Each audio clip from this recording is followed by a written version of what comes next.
miarabantsika izay mahita ny vidéo indray androany hianatra kely sika mahakasika ny accord barré eto. Ny accord barré moa dia fitambarana accord miaraka amin'ny barrage, izany hoe ty ohatra ny accord dia ty le barrage. Dia reny zany no ezahantsika ho atao eto.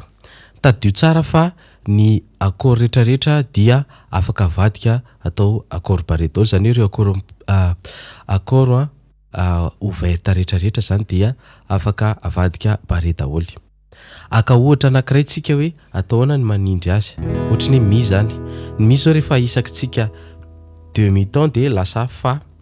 Dia rehefa nisaka demi-temps le accord dia ilay fotsifotsy, ilay si ety mila isaka demi-temps koa, zany hoe ito zany zao le mi dia na isaka teto le si.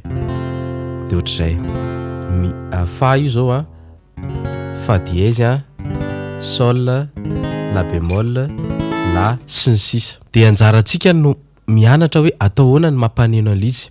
Voalohany indrindra aloha ny tsy mampaneno azy, ohatra ny son alianao mety lasa hoe mahatonga anazy tsy maneno voalohany dia resaka tsy fahazarana, izany hoe rehefa tsy zatra ianao dia tsy maneno io.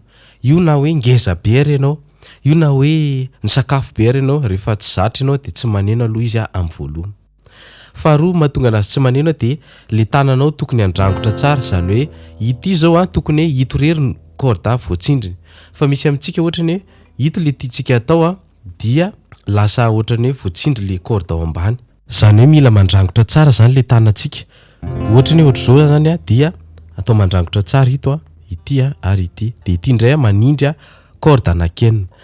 Dia izao mety araro io tanana io amin'ny voalohany tsy maninona, fa azadino ny mividy corde malefaka, ohatra hoe du genre ohatra hoe 10-50 na ohatra zany ireny. Raha tena mitady ale malefaka ianao dia 9,42 atao. Dia izao isika mila manao exercice satria fahazarana izy ateo ny mampaneno anazy. Dia ny exercice akaiky indrindra atao dia 1-4, ohatra hoe 1-4 1-4.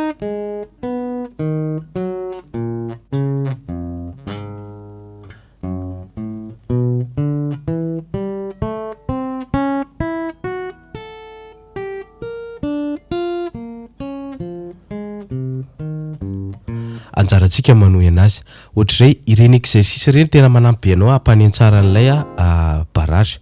Dia fitambaran'izay moa zany le hoe accord barré dia maneno ihany koa vokatry ny fahazarana.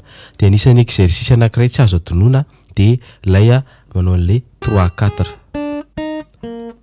Ity zany ny 1-2-3-4 amin'le ratsatany zany 1-2-3-4.